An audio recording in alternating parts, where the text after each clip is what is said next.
made. SB and Sean breaking through the noise, serving real talk, the genuine choice. No pretense, no hidden schemes, just sports passion fueling dreams. From the field to the court, every play that's made. Real takes over fake debates.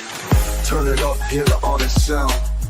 Unfiltered sports all year round. Discussions pure, no masquerade. Real takes over fake debates.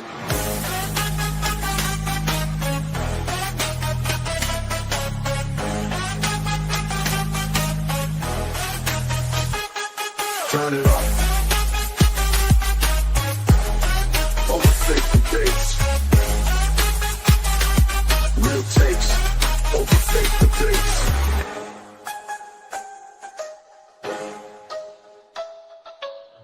Real takes over fake debates. And we are live. SB Talk Sports Show with real takes over fake debates. It is Monday. Sean, how you doing, brother? Doing good, SB. How you doing this Monday? Chilling, man. Yeah, you know, the city of Chicago was just on fire. Caleb Williams definitely got the city turned up right now. But besides that, you know, cannot complain. If you guys watching on any platform, make sure you guys like, make sure you guys share, make sure you guys subscribe. I don't know why a couple comments here deleted out of here, but I see Tiff in the chat, Go James in the chat, Daniel Berry in the chat right now. Salute everybody. Make sure you guys like, make sure you guys share, make sure you guys subscribe. We got a lot of NFL things to talk about. DK Metcalf gets suspended for punching a fan in the face. Obviously, I just brought up Caleb Williams with a spectacular overtime touchdown to beat the Green Bay Packers at Chicago. Lamar Jackson is day-to-day. The Kansas City Chiefs are literally leaving Arrowhead, but still would be in Kansas. They're in Missouri now. They're going to Kansas. Well, yeah, they're going to Kansas. So they're really going to be, you know.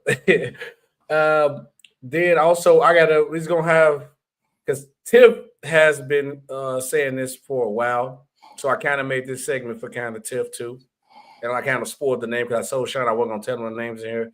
Tiff been asking for her to get rid of her coach, so we will have a segment in the show today to talk about, is it time to move on from certain people? I didn't gave Sean a hint. That was the one I didn't want to give him a hit. Also, we got some Monday Night Football tonight, and also real take or overreaction. There's some things in here.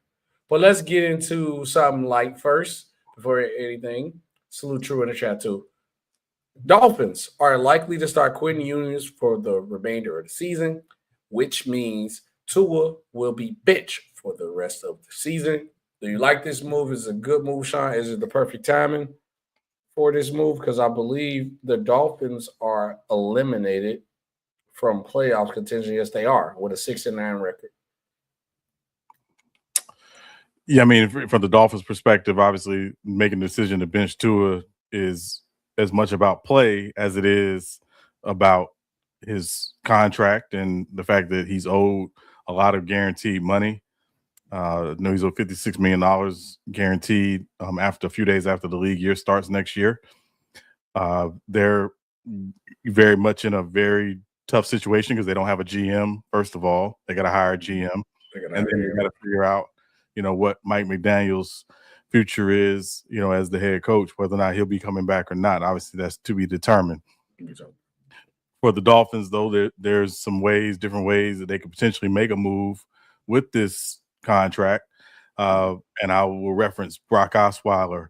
And many people may remember Brock Osweiler got signed to a huge free agent contract by the Houston Texans after helping lead the Broncos to, a Super Bowl. He played quite a bit during that Super Bowl season. It turned out to be a bad contract for the Texans. So the Texans attached a second-round pick to trade that contract to Cleveland. And Cleveland was basically trading for the pick. And obviously they had the cap space at the time to take on the contract. So there's precedence for it. Now, again, is there an NFL team out there that says, hey, we're willing to take this contract on? Are Tua and his folks willing to work through some contract restructuring so it's less of a cap hit on the Dolphins, even though the Dolphins may have to pay some of that contract in a restructure? That's to be determined. But as of now, it would appear that Tua has played his last game for the Miami Dolphins and will obviously be on another NFL roster next year. Yeah, I also think like with Tua's situation, it's going to be hard to move him because of the injury history. And even if you want him on your team, is he going to be worth the trouble of the money that you go, or you go get your money? I'm gonna just say honest. Are you gonna get your money's worth out of Tua?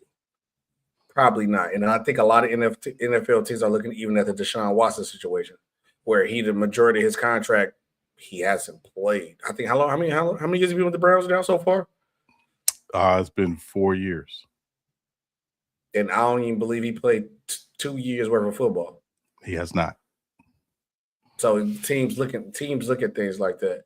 And Brandon Katz, I don't even think that it's that Miami don't want Tua to get hurt. It's just time is up. Like NFL it's a revolving door, especially at that quarterback position.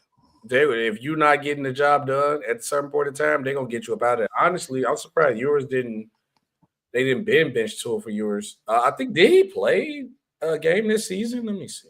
Yours? I don't think he played in a game. I think Zach Wilson might have gotten in a game late in the game, but the big issue with Tua is obviously he has not been the same in some time. People can, relate to the concussions, but this is really about performance.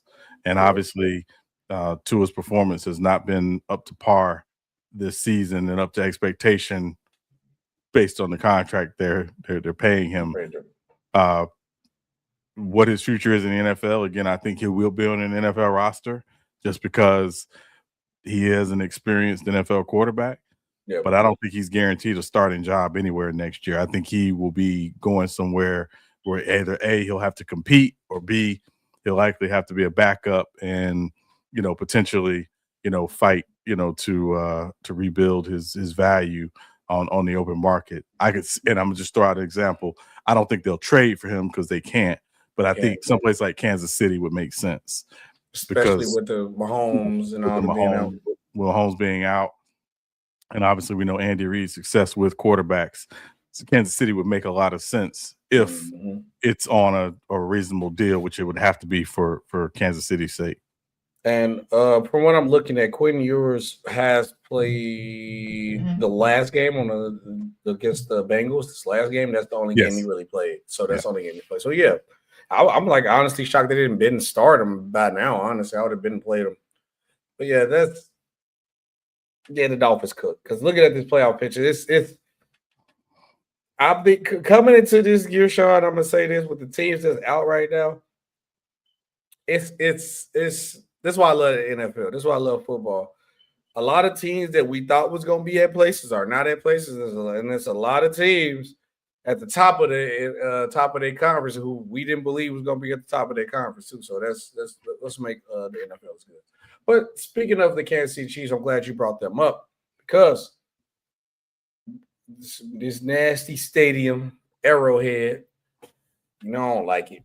But we got some Chargers real estate in there too, by the way, Sean. But the Chiefs are leaving Arrowhead and relocating across Kansas-Missouri border. It says the Kansas City Chiefs announced Monday they will be leaving their longtime home at Arrowhead Stadium for a new dome stadium that will be built across the Kansas-Missouri state line and be ready for the start of the 2031 season. How you feel about this?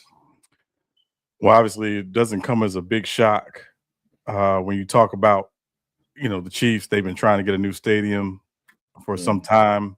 This is the new NFL. You can't play in the old antiquated stadiums anymore.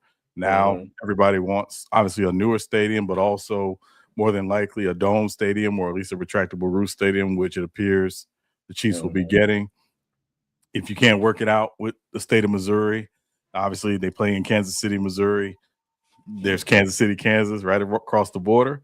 So, certainly it makes a lot of sense. Obviously there's tax, base incentives and things to consider. There's population things to consider. But to be very frank, the Chiefs have become such a big brand over obviously over the last several years as the NFL's essentially newest dynasty, so to speak. This makes a lot of sense for them. But they're a team that's going to be in transition in these next couple of years anyway, and this will be kind of the cap to me to their transition. Obviously, they're not leaving the area, but they are leaving the state of Missouri. Only thing is another team that's trying to relocate too, and I would believe they would try to get a dome too.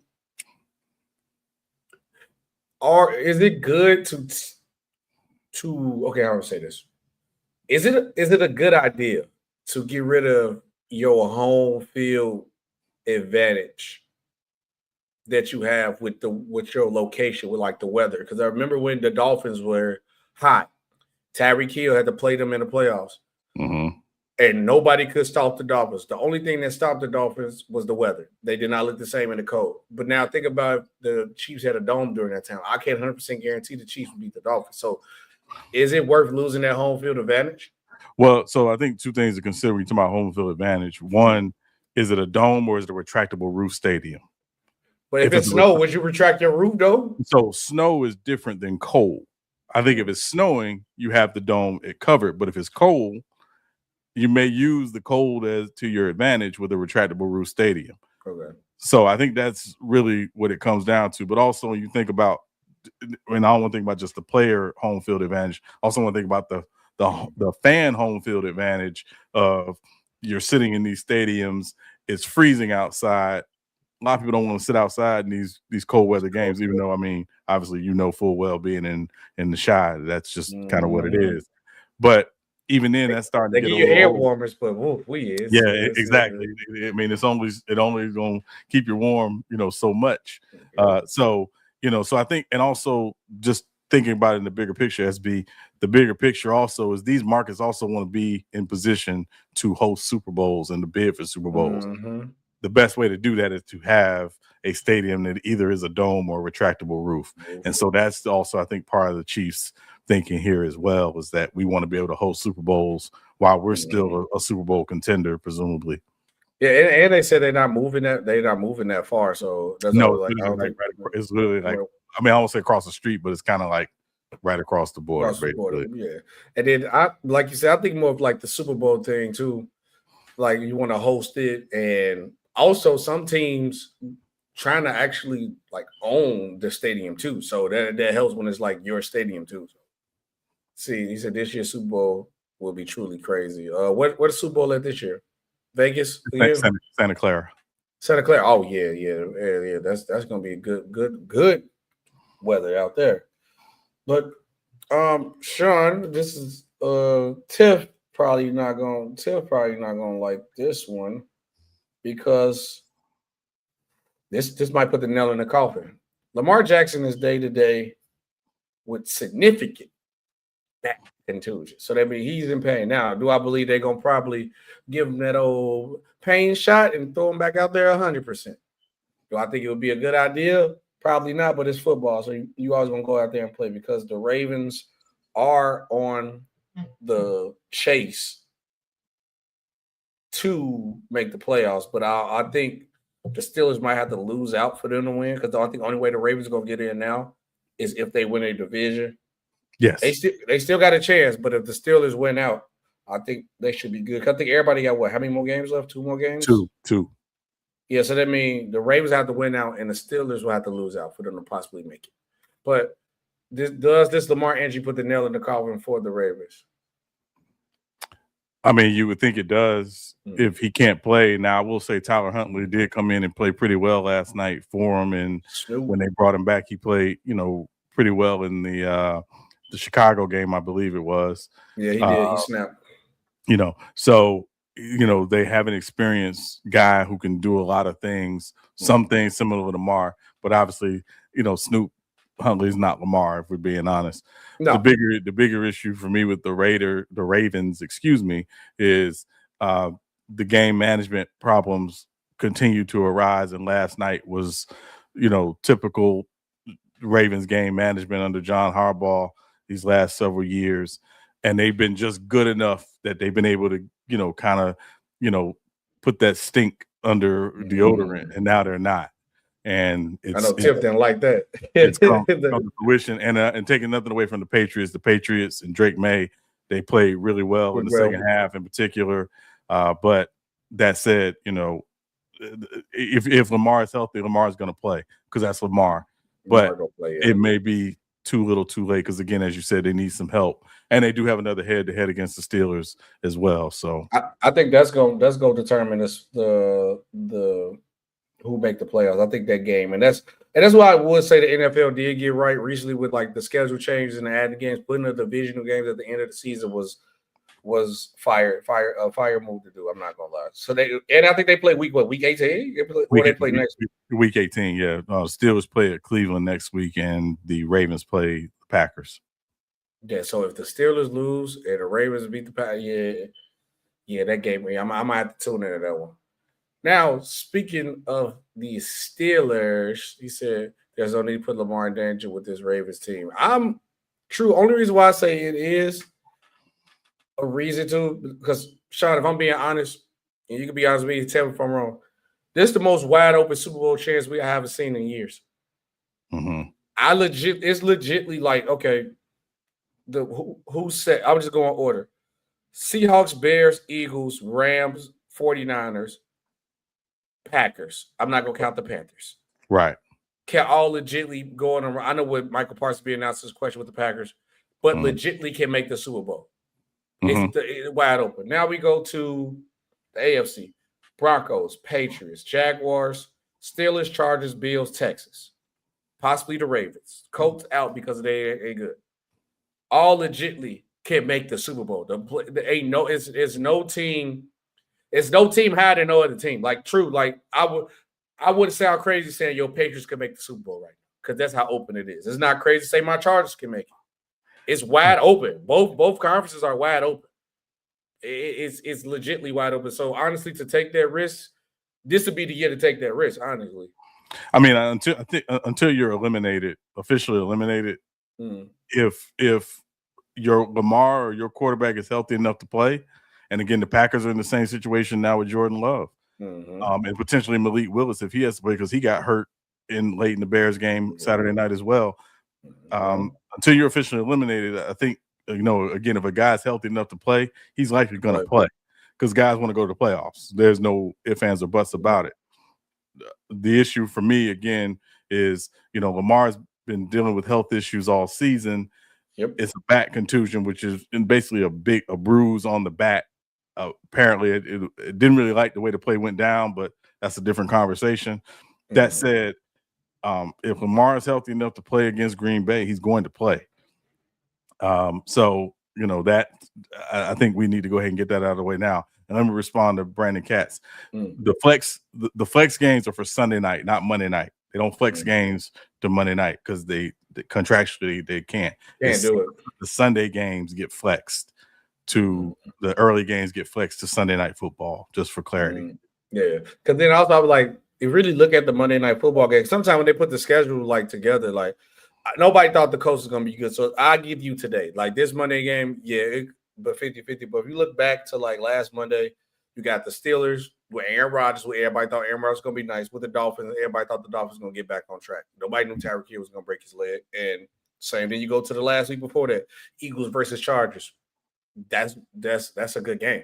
So it's not like all the Monday night games have been bad. If I even go to the Monday night, Giants and Patriots, well, that would have probably been a stinker, but thinking beginning of the year, but look how good the Patriots is. So it hit. You never know. Sometimes you got to take those risks. When the NFL do it, they don't just always go off who was good last year. Because look at the Commanders. Right. Salute. He said the Bears are not making the Super Bowl. They can. The NFC is wide open. Right? To your point, SB, I'm sorry to interrupt you. This is a year, and again, this is great for the NFL when you talk about parity. There's not a dominant team in either conference where you say this team absolutely is going to the Super Bowl, right? I mean, and I think that's a good thing for the NFL because that's what the NFL has always wanted, with some level of parity. A 7 seed can go beat a 2 seed in the playoffs, and it probably won't be a big shot. No. If Michael Parsons was healthy, because right now it would be. I'm gonna do the AFC since we want to so you want to say I'm being biased with the Bears. All right, right now the Texans are the 7 seed. They have played the Patriots. Would anybody be shocked if the Texans beat the Patriots in the first round? With that defense, no. With that defense, no. I wouldn't even say the Patriots choked at the two because the Texans that good.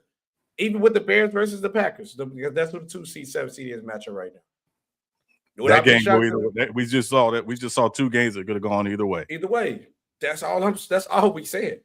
The Eagles played the Eagles, the 3 seed against the 49ers. If the 49ers beat the Eagles, I would not be shocked with how bad that offensive coordinator is. It's nobody that's dominant. That's all we said. That's it. We don't be shocked now. Look, I'm gonna say this: it's gonna be 2 teams that nobody thought was supposed to be in the Super Bowl gonna be in the Super Bowl. That's all I'm gonna say. Yeah. Except maybe the Eagles. If the Eagles make the Super Bowl, I don't think anybody's gonna be surprised. Right. They're the defending champs. But other than that, to your point, yeah. And next up on the list, let's go ahead and get it out the way. Because we talking about them Steelers. I had to go through the comments real quick. DK Metcalf punches a fan. So it was a lot of different tweets and things going on. Even Ocho and Uncle Shay Sharp had something to say about it. We're going to play a clip from them. But long story short, it's saying that the guy claimed that he called DK by his full name. People around DK and DK side are saying that he called his mother the C word, and he called DK the N word that legitimately got him punched in the face. Hold on, I'm trying to share my screen so we can actually watch the clip and see what Shannon Sharp and Ocho got to say about this. Sean, let's play the clip. It looked like, and also when I looked at the cover, it looked like DK grabbed him first and then hit him with a little Hayugen, hit him with a street fighter. So he had to say something now, but let's see. Yeah, I'm just I got word. Obviously, I'm not condoning, putting your hands on the fan or punching the fan, but he did call him a racial slur. He called him the N-word, and he did call his mama. And I think with those words being exchanged and the fans saying that, I think that's where the action, occurred where he threw. I think he threw a punch. I'm not sure if he connected or whatever, but he did call him the N-word, and he called his mama. I guess the C word. Just say the C word, Ocho. Oh, my bad. That's bad. Yeah, it's bad. It's terrible. Okay, my bad. Yeah, okay, but yeah. He did that. So he called him the N-word and the C word. That's a bad combination. A bad combination, right. And it caused DK to react. I'm sure he would have to deal with some type of discipline. You know how the NFL is. No matter what's said, they want you to be able to control yourself in that situation. But I understand. I agree, because that's not. I think the guy was giving his side of it. He said all he did was call him by his government name, and I'm like, I'm sure a lot of people called him by. He's heard his government name called before. Okay, we're gonna go too much on the clip, but Sean, also chat. I want y'all to tell me, because I see Brad Cat said DK is a clown in chat. Let me know. Was DK in the wrong? Was he right? Let me know. But Sean, how about you? Do you feel like DK was in the wrong and right, and how you feel about this situation? 2 things. Number one, obviously, the person with the most to lose is going to appear wrong. Yep. Because they already got the lawyers ready. They finna sue DK. Right. Now, if some of the things that have come out about this are true, this is the same fan who last year when DK was in Seattle and Seattle played in Detroit, he had an altercation with because the fan crossed the line. The same fan? The same fan. How you didn't get banned the last time? So again, apparently DK did report it to NFL security. So the fact that the fan was at the game, I think, might have been a bit of a shock because it was reported and the fan was still allowed to come to the game and have their tickets. So I want to say that first and foremost. There's a line though that shouldn't be crossed.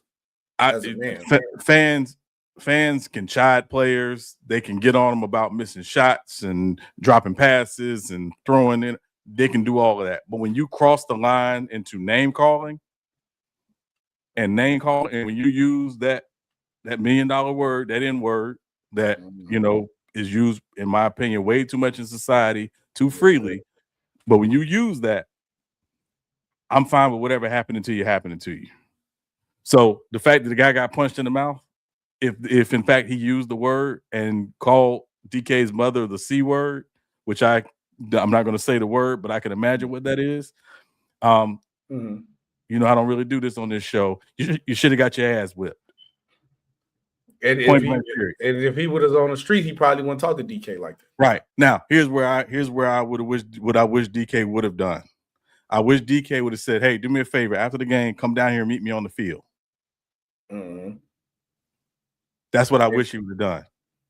Yeah, like, hey man, let him through. Yeah, he cool. Let him through. Yeah. And then choke the living life out of him. Yes, because last I checked, the stands are not bulletproof, and they don't prevent you from getting your ass whipped.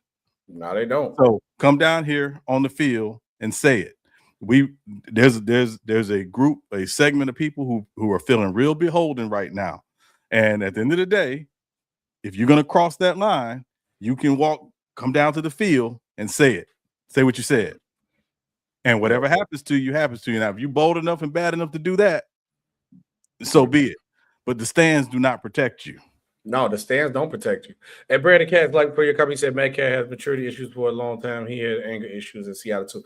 Even if that's the case, Brandon Katz, it's still a line that should not be crossed. We are still human. All DK is a guy with a job, a luxury job that we all like.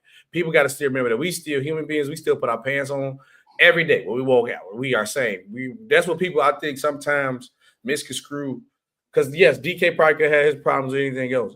But when it comes to situations like this, I think sometimes fans get lost in the allure of what's going on, or knowing the fact that, hey, this person got this much to lose, so I can say any and everything to you to get away with it. That don't make it right. That don't make it right at all, because you're only doing this because you know what will happen if I uppercut you like this. He know DK, like you said, he know DK got a lot to lose, and whoever always got the most to lose always look like they're in the wrong situation. Now, only thing DK did wrong is, like you said, he shouldn't have just not hit the fan from the stands. What happened, what he should have probably done was like, if it was that to the point, hey, bring me to the field. Because there's not, remember the guy from the UFL had not slapped the fan. Because people got to start realizing that, like, it's a line you don't cross, and I'm still a human being. Because then what if DK was one of those players that didn't care about what he had to lose? We see players go to the stands before, so don't get it twisted. Don't get it twisted.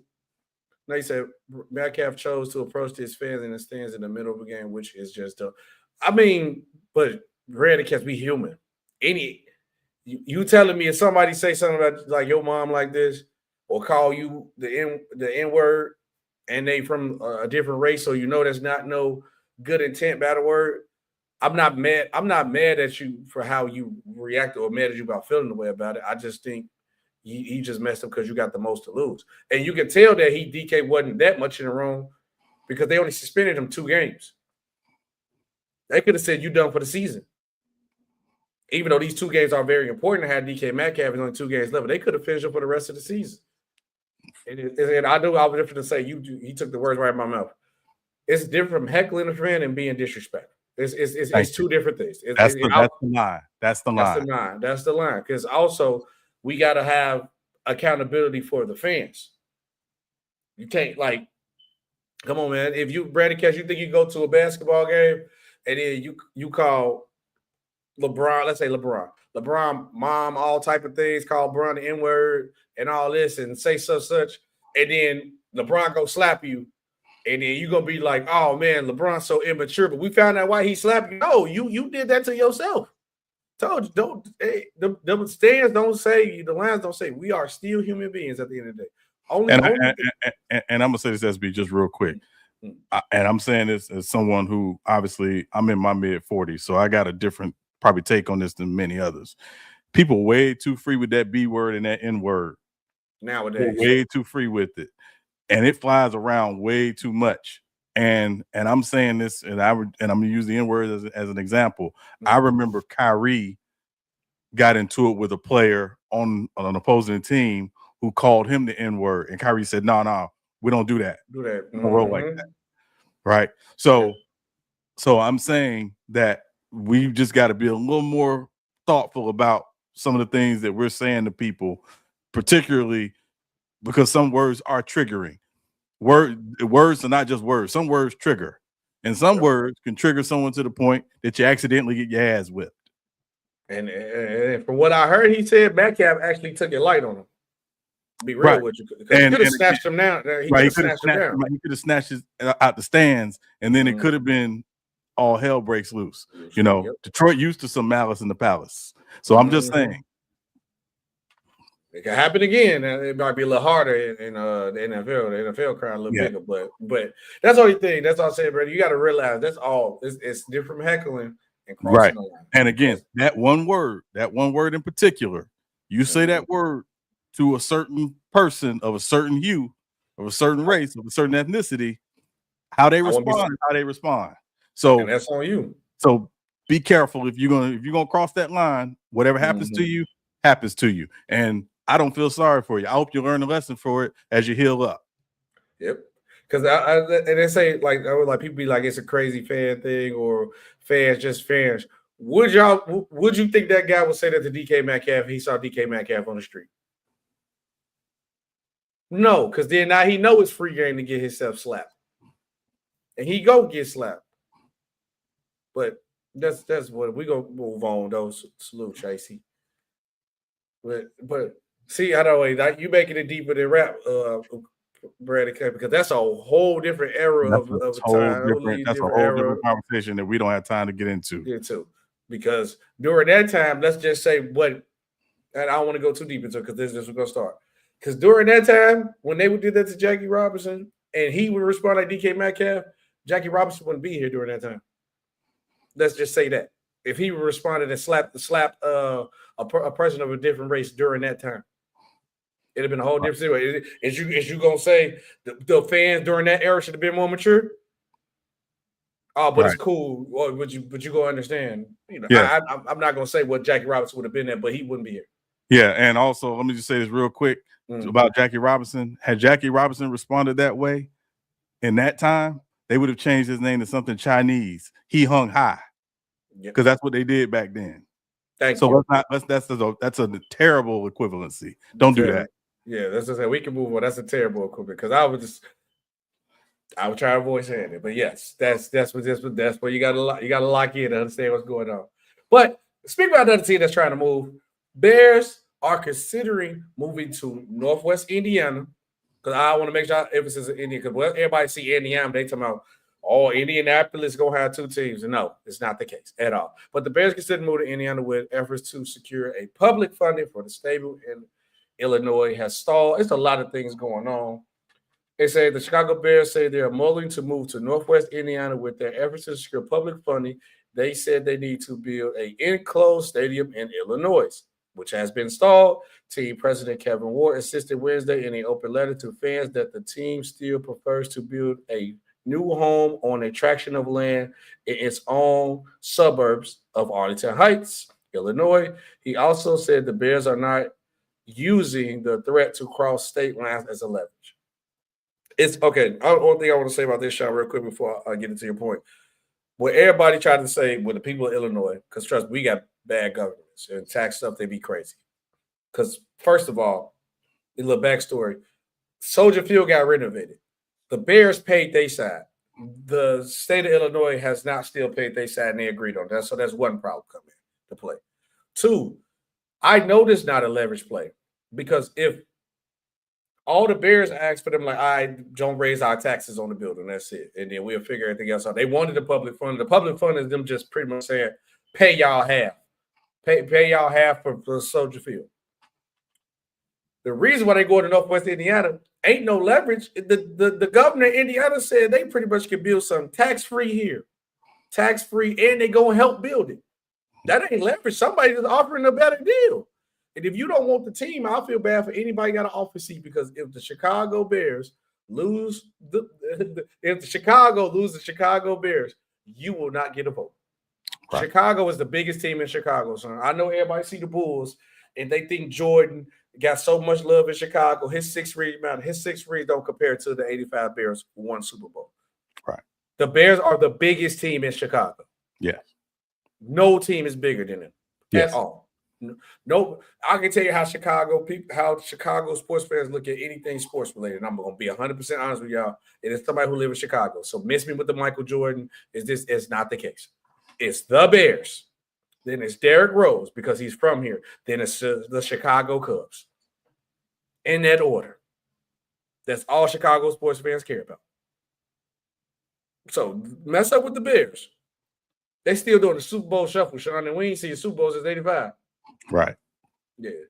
But the Arlington situation, only I think actually the Northwest Indiana move might be better for the Bears and for fans because Arlington Heights went from Soldier Field, I'm gonna say. From Soldier Field to Arlington Heights, Northwest Indiana is actually closer. Right. So it's not like you actually helping like the Southsider fans too. So I say yeah, I think I'm cool with the move. They still gonna be called the Chicago Bears. People forget that the Giants don't play in New York, and they still the New York Giants. So they'll be fine. The team that actually play in New York ain't called it's the Buffalo Bills. So they'll be fine. What you think about this move? You think the Bears should do it? Yeah, I mean, obviously, I think the Bears, Soldier Field is the oldest stadium in the NFL. They obviously did the renovation in the early 2000s. If I remember, the Bears played. It was at U of I or was it at Northwestern? If I remember, It was Northwestern. Northwestern. So again, I think obviously for the Bears, they have some idea of where they want to be. I think obviously they want to be in the Chicago area.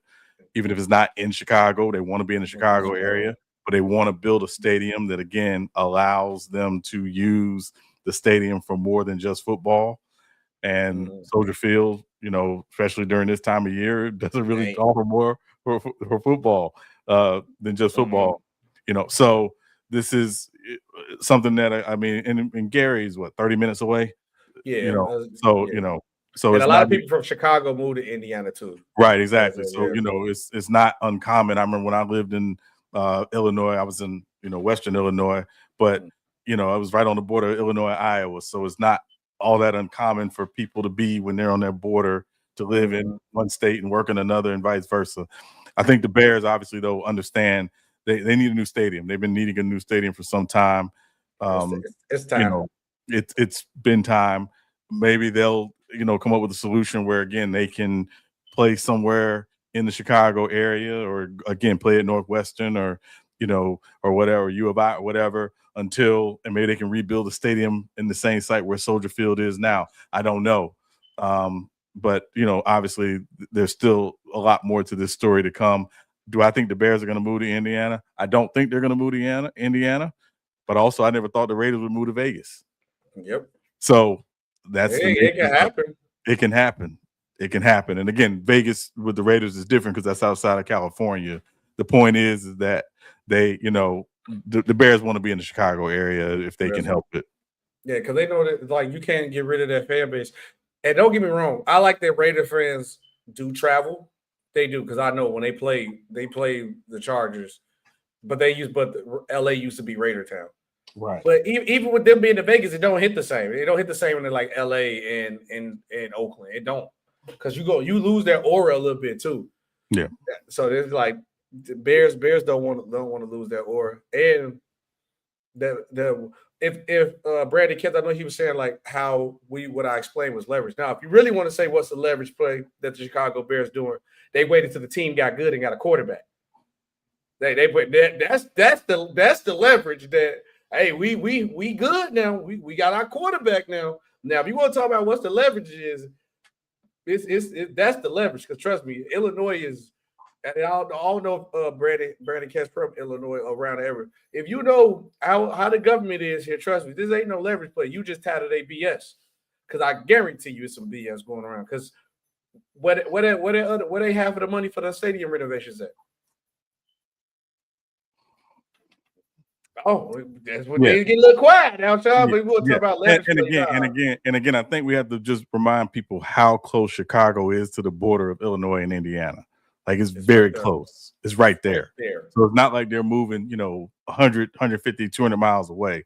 is literally right there Right on the there. board, right there. And I could go somewhere right there by the border, get cheaper tax, because taxes in Illinois and Indiana ain't the same. And they said they will help. And they lowered everything. They said you can build it however you want. We will make the space for you. Honestly, ain't nothing in Indiana anyway, but people who moved there from Chicago, you got nothing but space in town. So that's what I said. I don't believe the money play move is leverage, because if it's that much, he would have just moved them to Timbuktu somewhere else. He's literally trying to keep them close to the Chicago area. He just said, I'm tired of this. I'm tired of dealing with the Illinois government people. And I don't blame him. The only leverage move is doing this while the team is good and we got a quarterback now. That's the leverage. Like, do you really want to lose the Bears right now? We looking back good. We looking back good. You see Caleb Williams. You see what Caleb Williams just did, game-winning touchdown in overtime to stun the Packers, Sean, in the epic comeback. And that's what Caleb Williams did do, though, Sean. Bears beat the Packers 22-16 in an overtime win. I was happy that the Bears won, Sean. Of course. I'm not going to lie. You picked them and I pick them. Yeah, I did. Yeah. But I don't usually say the F word. When I say I can say the fix is here. I'm gonna say the R word. But I'm just saying, it feels good to be on the good side of the cinema. But everything would have looked too perfect, man. I ain't gonna lie. Down 3 minutes left, down by 10. Yeah. Field goal range, onside kick perfectly. Get down. Well, Dobbs got to catch that. I'm sorry. You have to attack the ball and catch it. That's your job on the hands team. It was a miracle game. I'm not gonna lie. Yeah, it was absolutely a miracle game. It was absolutely a miracle game. And then Caleb, because I know I think Brandon Ketsumayo said something about me saying Caleb has arrived. No, Caleb has arrived. And Ben Johnson has arrived, because you see the hints of with Caleb Williams, because he got the one thing that you wish a lot of people can have. He can do the spectacular things. And the best thing about the Chicago Bears run right now is that what we see with the Commanders last year, they just found a way to win games, which helped them in the playoffs because they was used to being in pressure situations of close games, because they whole year they was doing it. And that's what the Bears, I'm seeing the same similarities with the Bears this season. But you also got a spectacular quarterback who can make every pass. Sean, people don't understand how amazing that pass Caleb Williams did. Chicago that day, the wind was blowing so fast. Even it was point where the kickers had to kick the ball far left because how bad the wind was blowing right to actually hit a field goal. Yes. My door is like heavy. I got like a heavy metal door for the apartments. The wind blew my door back. That's how much the wind was blowing. My door had to be at least about like 10 points. That's one of them heavy metal doors. Mm-hmm. I'm telling you, that pass he made on the money in the bread basket, 50 plus yards. Yeah, Caleb Williams has arrived. He is the truth. And then people still forget this, Sean. This is first year with Ben Johnson. They still figuring it out. This is not even a final form yet. Right. They still figuring it out, Sean. But what was your reaction to the game? Because the only problem that the Bears have, to me, they got to get better at starting games. They with the fourth quarter start, they just turn to a whole different team. Yeah, I mean, obviously the Bears found a way to win the game, right? Which is ultimately what they wanted to do, find a way to win the game. Certainly Jordan Love going down may have, impacted the outcome of the game some, but down 10 with 3 minutes to go and you find a way to force overtime. It was clear Malik Willis, he got hurt late in the fourth quarter. He didn't play bad, by the way, though. He didn't play badly, but it was clear he was hurt. The greater issue to me for the Packers was, they came out with because of the win. They both teams wanted to run the football. Packers had 44 attempts, rushing. They wanted to run the football because of the win. The Bears had 26. Caleb ended up having to throw a little bit more to get back in the game, obviously. But one thing, and I remember last year people were talking about, the Bears made a mistake. They should have taken Jaden Daniels. and I kept saying, there's a reason why Caleb Williams was considered by many the consensus number one quarterback in last year's draft. He can make a lot of throws, and quiet as kept. The thing about him, I think there's probably people who are noticing more with him is when he uses his legs, it's usually positive yards. Every time. He's not a runner in terms of he's not a guy that's going to run a lot by design and things like that, but he can move when he wants to. And that I think makes him, obviously a very dangerous quarterback, particularly as you said, the wind and the cold. You like your quarterback to use their legs. I think when it gets a little colder, as well to be another, running element, for your offense. But I mean, it was a big win. Obviously, the Packers and Bears, it's the longest rivalry in NFL history. There's no love lost between the two. DJ Moore wearing the cheese grater hat after the game was insane. But other than that, listen, it was an amazing game. Hope we get to see a round 3 in the playoffs. That remains to be seen. But certainly is a big win for the Bears. Also, Sean, I want to even say this with Caleb Williams. I think he might be the best quarterback in the league. Only person I might say maybe ahead of him, maybe. I ain't going to say maybe. If you say him, I wouldn't be mad. Mahomes, I think he might be the best thrower of football on the run. Like the passes I see him make this season on the run is like ridiculous, Sean. I mean, remember he was getting a lot of the stuff he did at USC and even at Oklahoma, but at USC in particular, he was getting the Mahomes comparisons because of his ability to throw on the move and to throw off platform. The concern with Caleb Williams was his ability to play in structure. Yep. And I think you've seen as the season has gone on, he and Ben Johnson, from a play design perspective, but also from a structure perspective, have gotten a little more symbiotic. Obviously, there's a lot of guys who can throw on the run. I'm not going to rank them. Josh Allen is someone that's saying in the chat, definitely. Allen. Is another one. Oh, I don't know. I don't know now. Lamar throws well on the run. Jalen Hurts throws well on the run. There's guys who do it, on the run, especially on boots and things of that nature. But I mean, again, he's a tremendous talent. Drake May throws well on the run as well. So there's some guys that do it, really, really well. Now, if you want to, Brandon has he said Allen has a better arm talent than Caleb Williams. Now, if you want to say he has a better arm at this moment today, but talent, no, he doesn't. Caleb Williams literally came out. Josh Allen had developed that. This is Caleb. It's close, and this is Caleb's second year, first year with a good head coach. Josh Allen had to develop things. Don't act like we can talk about. Let's compare year 2 Josh Allen and year 2 Caleb Williams. We ain't gonna do that. As I said, talent is without and I think we got to also keep in mind throwing the ball on the run is not just about arm strength. It's about accuracy and ball placement and touch. So you don't necessarily have to have a cannon arm to do that. Mm-hmm. Who was that one touchdown pass that he threw? Remember that one on the run to the right in the end zone, and it looked like it wasn't. He had to throw that ball perfectly for. It was DJ Moore. It was DJ Moore. And the reporter asked a question: "Do you think that was ill-advised?" He said, "I can make any throw." Right. I have never seen Josh Allen, especially early in his career, make no pass like that. And I really don't even know if he. I don't want to sound too crazy. I could be wrong, but I don't know if I ever see him make a pass like that. Really thinking about it, people were comparing that pass to Joe Montana to Dwight Clark. Like that's what they were comparing to because of where Caleb was on the sideline compared to where he had to get the ball to at the back of the end zone. So, again, it's early. I think the sky is still the limit for Caleb Williams, but I think a lot is going to come down to how do the Bears continue to fill it out, around him. The Bears fixed their biggest issue in the offseason, which was the interior of the offensive line. They fixed that. They have one of the best interior offensive lines now, and a lot of people are not talking about that piece. That was a big part of their problem.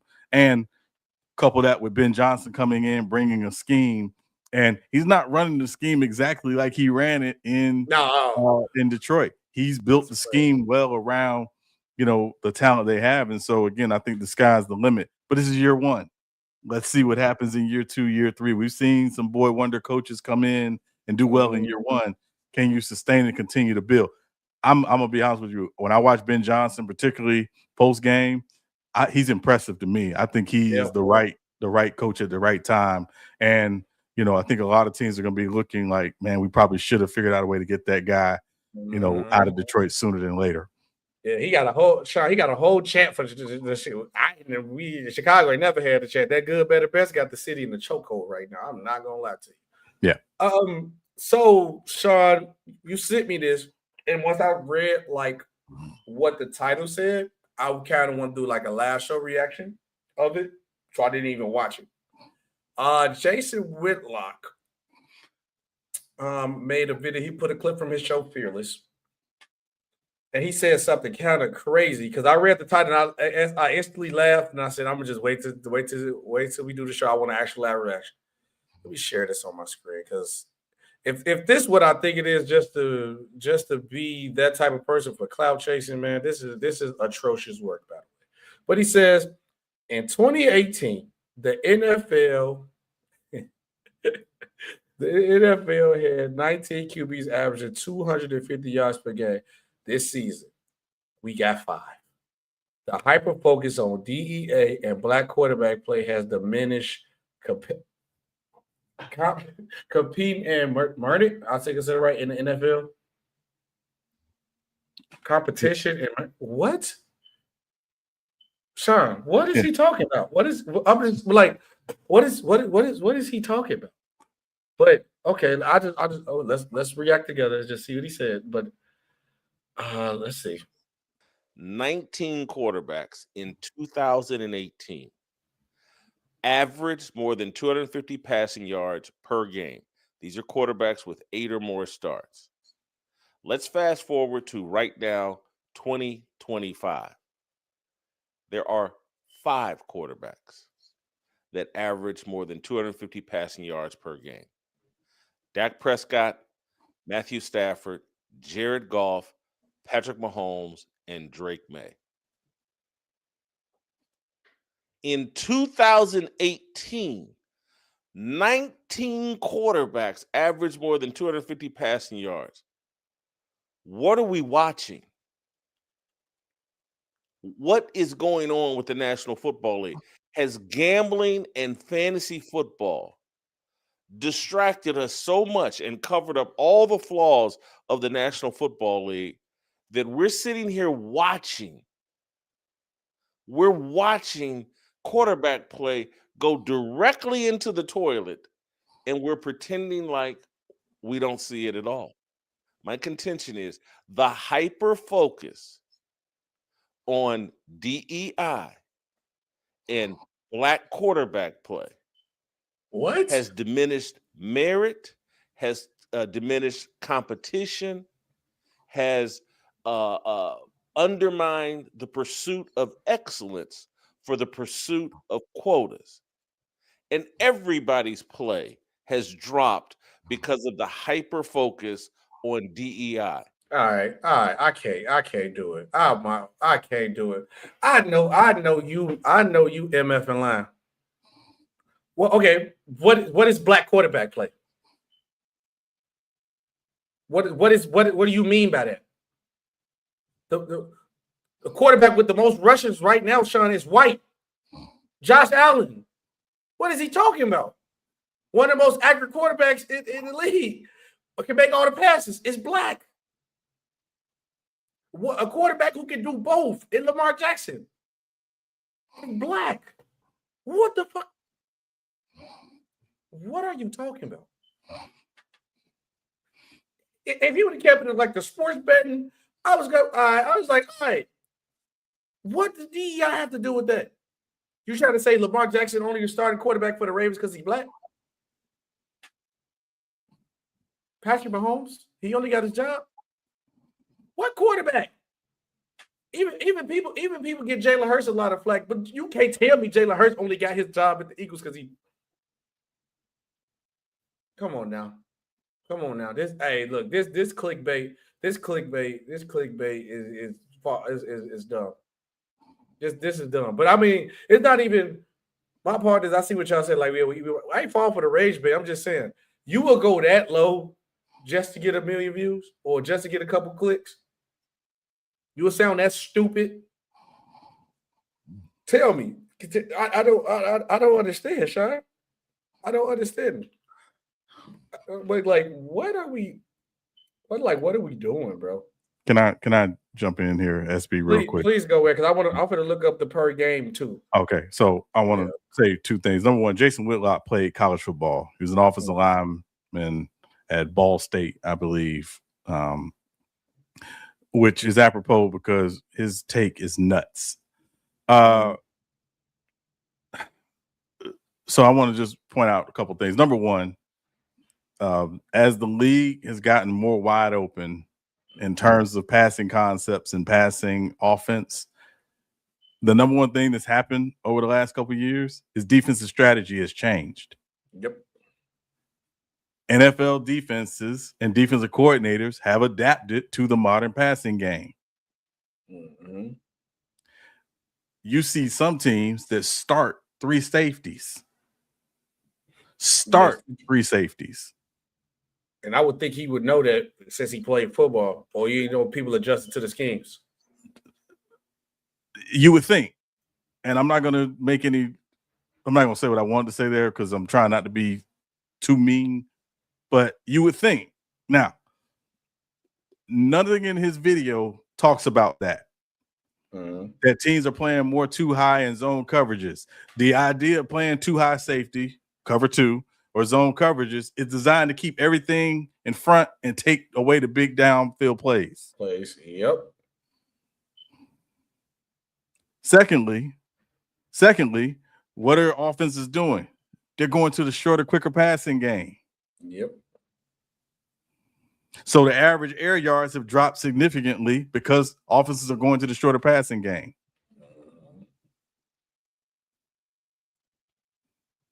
The second thing is, and what his video doesn't point out, is there's been a rise of dual threat and run heavy quarterbacks. Quarterbacks run more than they ever have. And the one that run the most is White. Right? If they are literally guys who are playing against certain defenses, and if they don't have anything open down the field, they take off. So the rushing numbers are up, and the rushing attempts are up among quarterbacks than they ever been before. But just to go back to 2018, here are your top 10 rushing quarterbacks from 2018 in order: Lamar Jackson, Josh Allen, Deshaun Watson, Cam Newton, Mitch Trubisky, Sierra's husband, Blake Bortles, Marcus Mariota, Dak Prescott, and Jameis Winston. Those are your top 10 rushing quarterbacks from 2018. Do you know what most of those guys on that list have done? Thrown for 4,000 yards. Yes.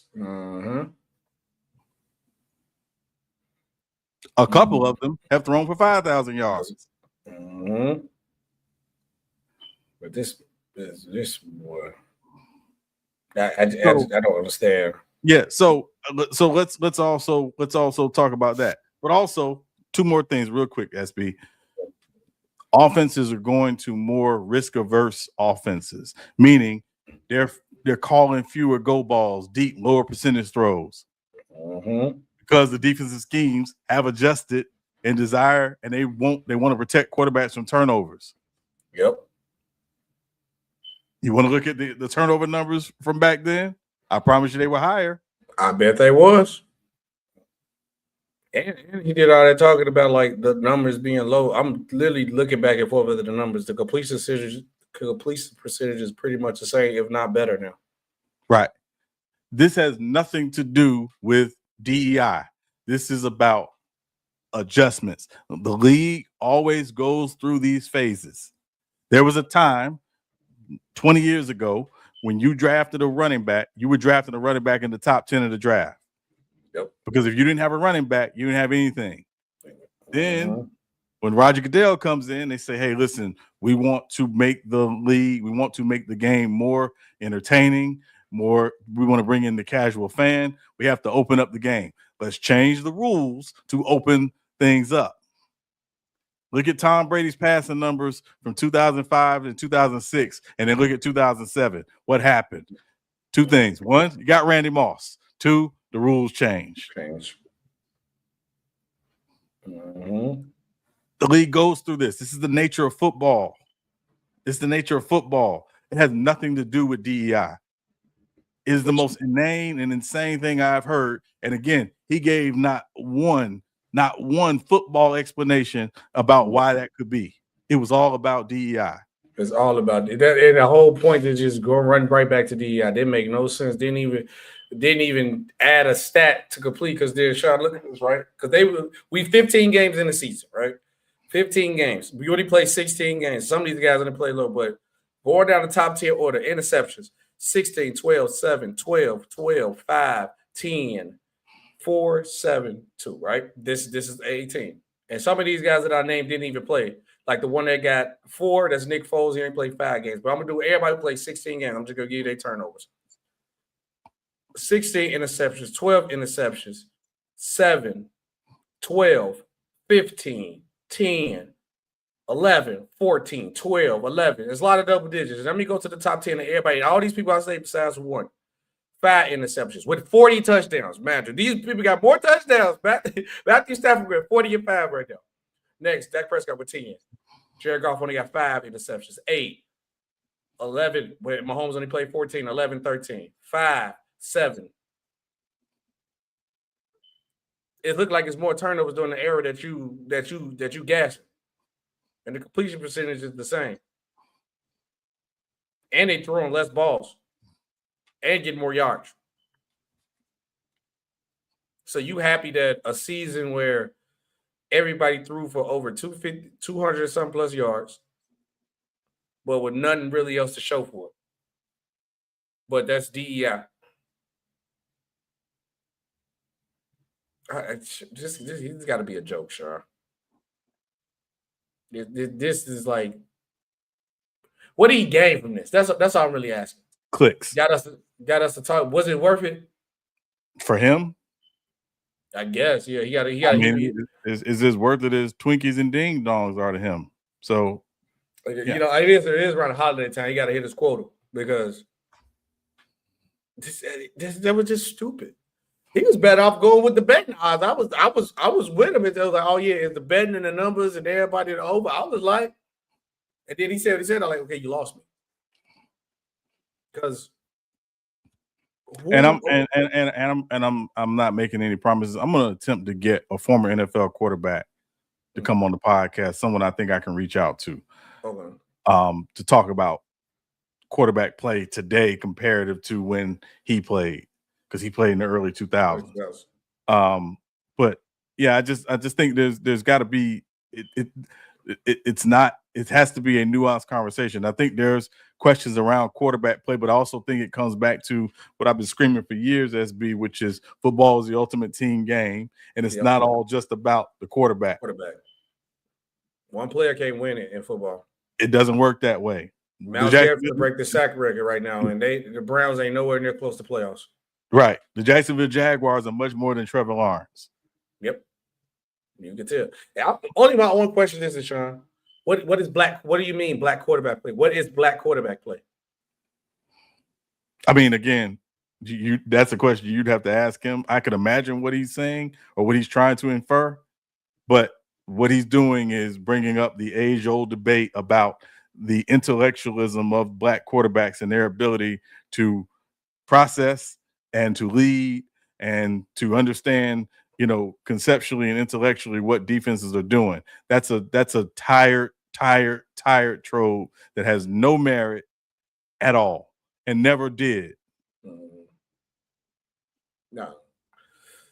It's very the case. It's not just feeding into the troll. The problem is we got into a day and age where we just let everybody just say anything.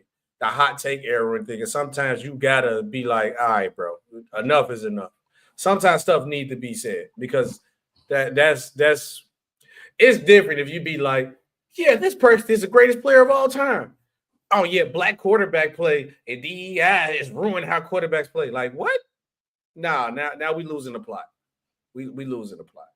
But yeah, Sean, just like this next segment is, it's time to move on. Yep. It's time to move on. Jason Whitlock with idiotic. I purposely have not told you the names I have on this list. Like I said, one of them I'm gonna scratch off because he's just an old guy. So it's like there would be no point of putting him on there. He don't really have a choice. it's gonna be his choice to move on. All right, Sean. The first one is for Tip because I already kind of hinted at it. Is it time to move on from John Harbaugh? Yes. Why? Yes. I think it's very clear from outside looking in that it's not working anymore. And it has not worked in some time. And if we're being very honest, a lot of the again, the biggest issue with Harbaugh for me is the game mismanagement. It's the game mismanagement, right? Go back to the first game of this season against Buffalo on Sunday Night Football. Game mismanagement.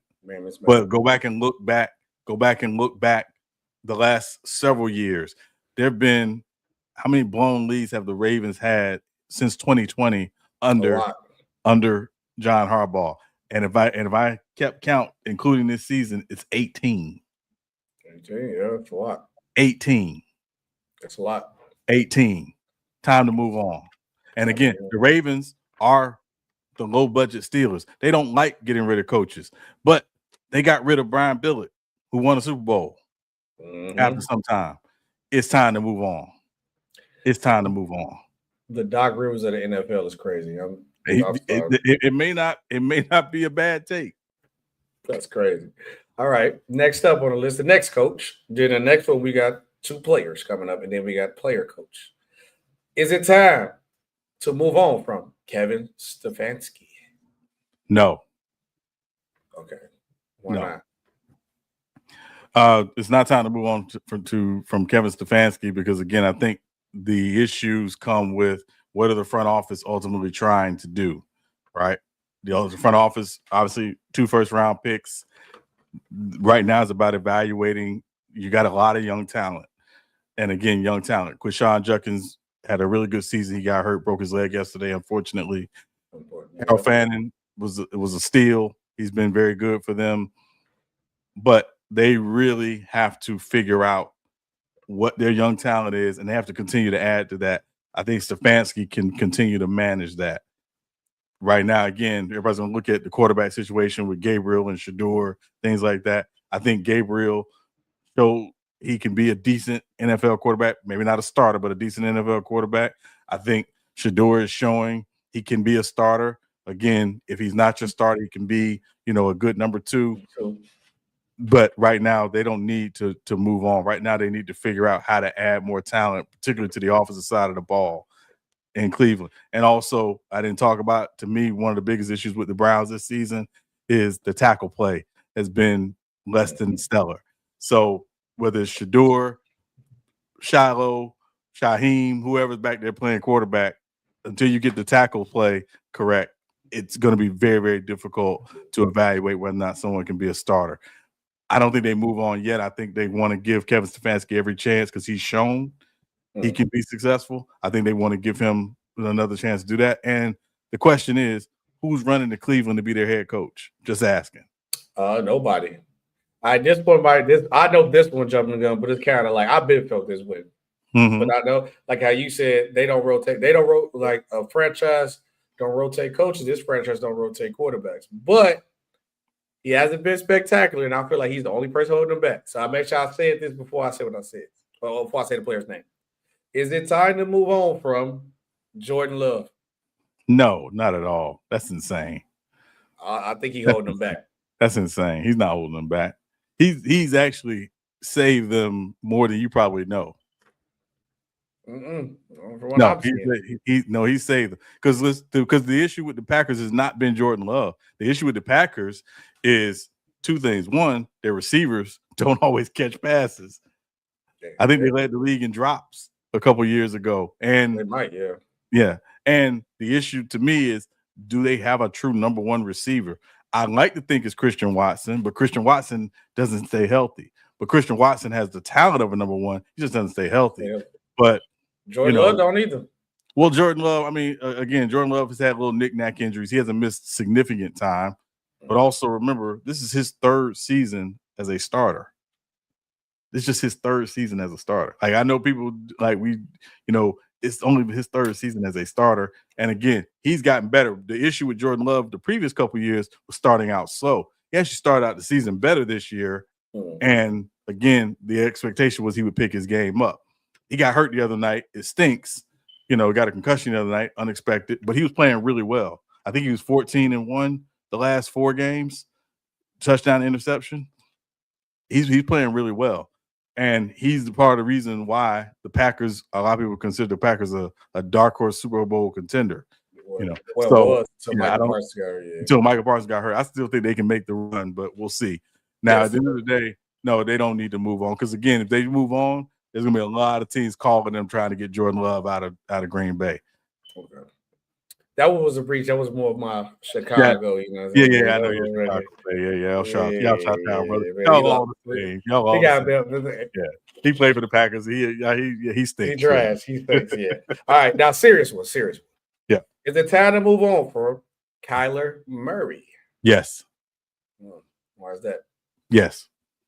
I just think again at this point they're going to have a new head coach because I do not see Gannon surviving this season, the end of this season. I think he's pretty much knows he's going to get fired.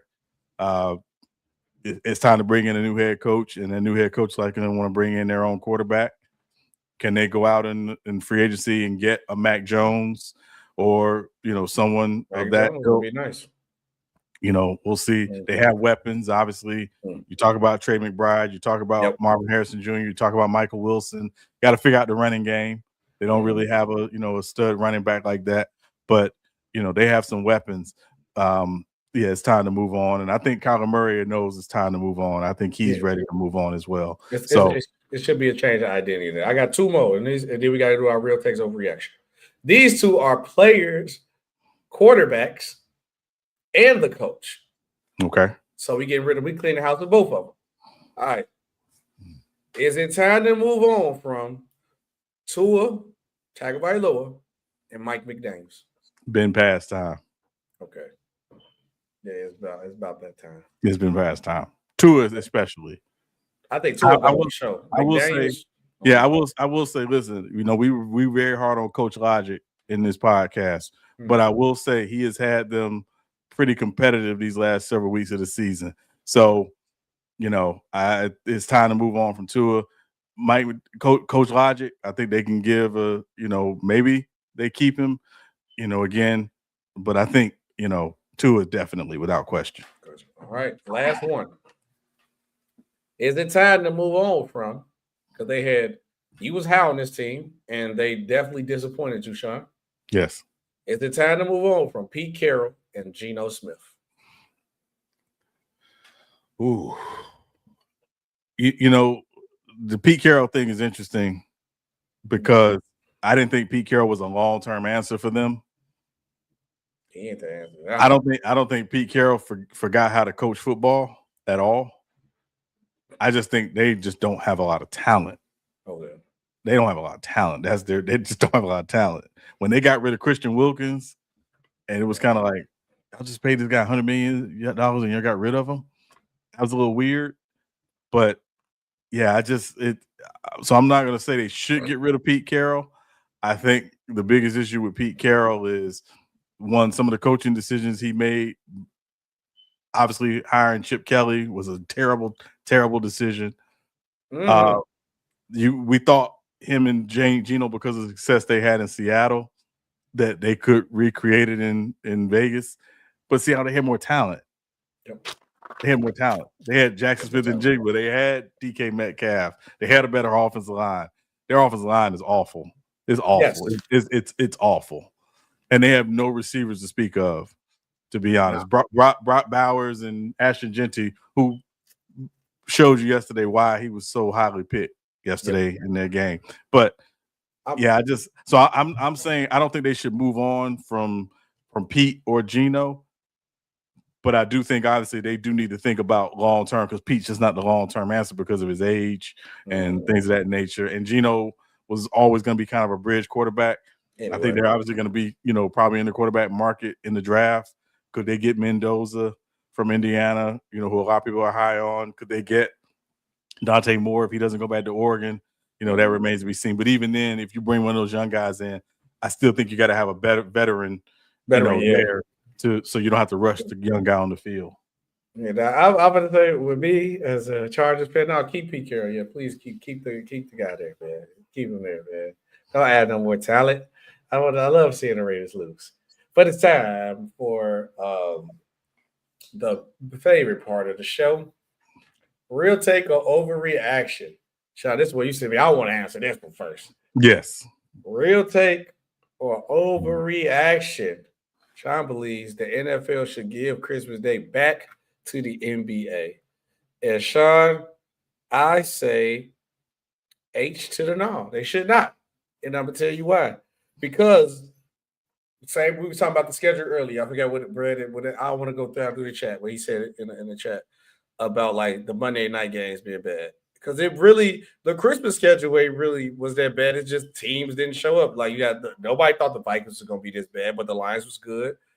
After what Jay McDaniels did and how the Cowboys offense looked, they were supposed to be good. And then who knew Patrick Mahomes was going to get hurt?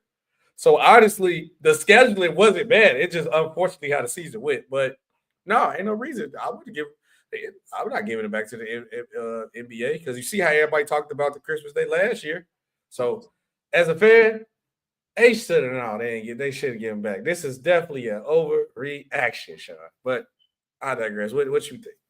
I'm gonna say it's an overreaction, but I need the NBA to start scheduling games on Thanksgiving.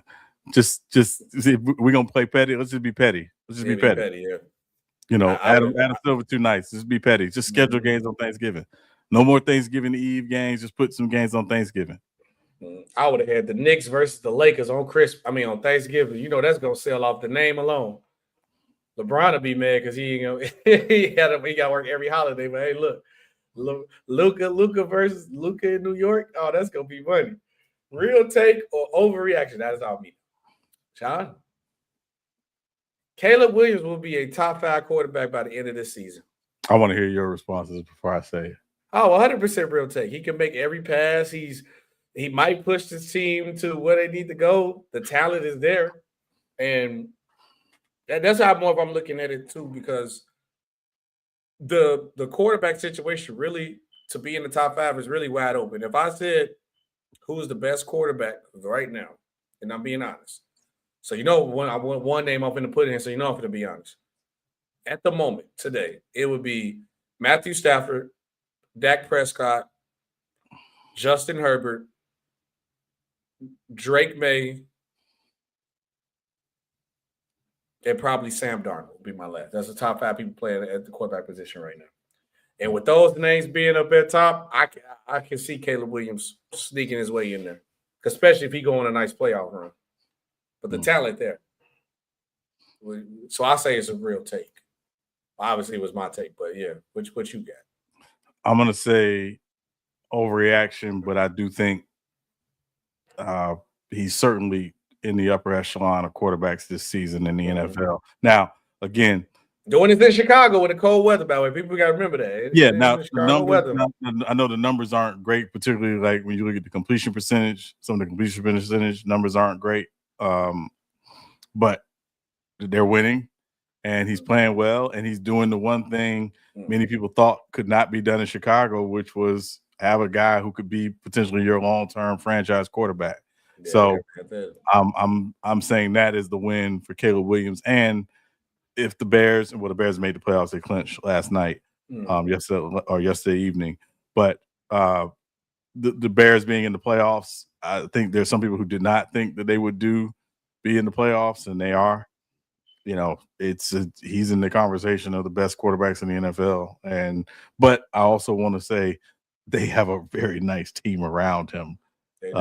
And again, Ben Johnson, can't give him enough credit because he's done very well.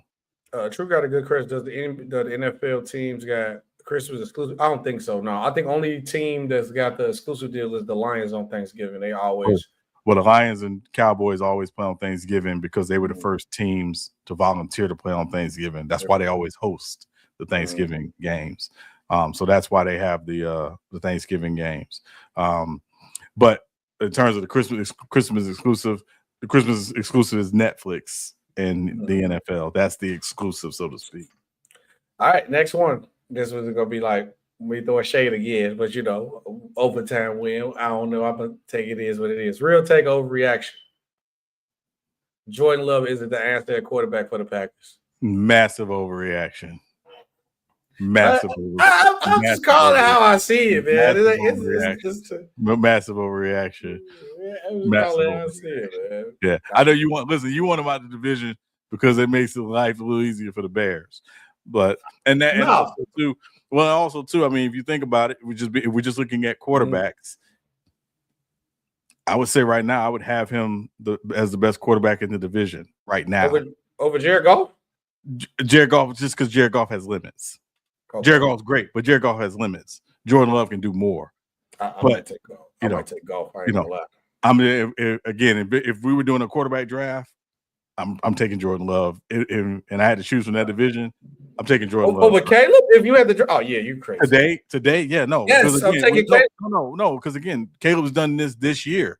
Can I see just a little more from him? I've seen Jordan Love. Jordan Love is a really good quarterback, man. Like I say he bad, but he ain't showed me none that I'm not gonna take Caleb over him. I'm sorry. I'm dealing with Caleb. Well, at least we know who the worst quarterback in the division is, though. Well, I mean, that's easy. Yeah, the one in Minnesota. Yeah, the one in Minnesota. Yeah.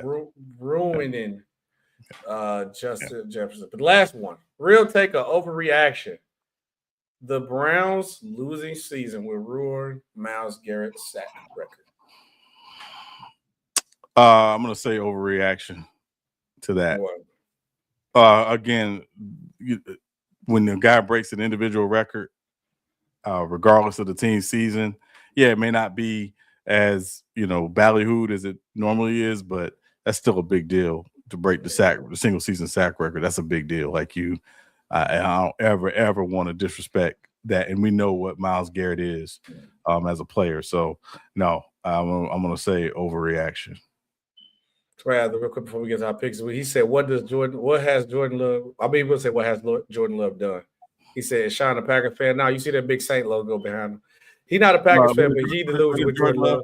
You mean besides win 2 playoff games his first 2 years, when he smacked the Cowboys in the playoffs? The Cowboys, and they probably should have beaten the Niners in the rain in Santa Clara. Excuse me. Mm-hmm. They should have. They should have. But yeah, that's all right. But I do kind of feel him. I would just say, you said draft. That's all. Like when you said a draft. Okay, if I was picking a quarterback and I had to pick from that division, I would take Jordan Love first, just because he can do more. More than Caleb? I'm saying he can do more, and I've seen more from him. I think Caleb is as talented, but I just want to see more. Oh, Love plays better in big games. We will see. Yeah. Listen, I mean, I'm not disputing that at all. And he's been in the playoffs 3, straight years as a starter, and probably going to get there fourth time. So, yeah, shout out time for the next favorite part of the show before we get up out of here. Does tonight game matter? No. Okay, cool. What time? SB and Sean NFL picks of the week. SB and Sean NFL picks of the week. I think Sean, you won last week, right? No, you won last week. What's the score? I didn't update the scoreboard last time. Well, yeah, I don't know. Well, I know it was close. It was like if I won last, it's like 7-8 because what week we in? Yeah. It'd be 16. Yeah, Brandon Kemp, we're not talking about the game actually, man. We're talking about for our picks of the week. We do picks of the week, and that's why we're talking about does it matter for between SB and I for picks of the week. Yeah, I believe this should be right. Yeah. 7, I think that's right. Well, okay, whatever. Are you sure? I thought I was up 2. I think it was 6 because that one game because it's week 15, right? I thought you changed it last week. It's week 15. Go back. So I gotta be 6. Yeah. Oh, wait, hold on. Week 16. It's week 16. So, okay, man, that is right. Yeah, okay. Yeah, you should be up one there. I'm trying to see. That's what I'm saying. My math should be math, and my math should be math. Okay, BS. You are still up. No, that's we just saw 60. It should be 861. 861. Yep. Okay. I'm saying my math. Yeah, I was about to say, yeah, that's right. Something's wrong. Okay. All right. Okay, cool. 861. But Okay. Okay, All right. picks of the week. Picks of the week. First game, Philadelphia, Washington. We both took the Eagles. The Eagles did win. Yes, sir. Green Bay, Chicago. I took the Packers. You took the Bears. Bears pulled that one out. Bear down. Buffalo at Cleveland. We both took the Bills. Bills did win that one. Chargers at Dallas. We both took the Chargers. Chargers did win that one. Kansas City at Tennessee. I took the Chiefs. You took the Titans. Titans did win that one. Let's go Titans. Cincinnati at Miami. We both took the Bengals. Bengals did win that one. Jets at the Saints. You took the Jets. I took the Saints. Saints did win that one. Never again. Minnesota at the Giants. We both took the Vikings. Vikings somehow won that game. It was an ugly game. Tampa Bay at Carolina. You took the Buccaneers. I took the Panthers. Panthers did win that one. Jacksonville at Denver. We both took Denver. Jacksonville did beat Denver. Atlanta at Arizona. We both took the Falcons. Falcons did win that one. Pittsburgh at Detroit. We both took Detroit. Steelers won that one late. Controversially late, but neither here nor there. Raiders at the Texans. We both took the Texans. Texans did win that one. Patriots at Baltimore. We both took the Ravens. Patriots did win that one. And so we are tied this week because we both took the 49ers tonight. So, I mean, I can't take the Colts. I can't. You want to take? You want to take the Colts? I'm not taking right-handed Jared Lorenzen for nothing. Give me the Niners tonight. I mean, right now, Phillip Rivers just scored. For the love of the game, I'll take the Colts. Oh my God! Here we go. I don't want no time. We ain't ending off no time. I'm two down. I gotta take the chance. I'm two down. Okay. All right. That's fine. Let's take the Colts. Okay. All right. Fine. Chargers legend at quarterback right now, man. We can do it. Legend is relative, but I understand your point. Yeah. Well, to the Chargers. Yeah. Yeah. You got 11 kids, man. Do it for the kids. Yeah. But yeah, it's been another great episode of Real Takes on Fake the Base with SB and Sean. We will see you guys on the next one. Peace out.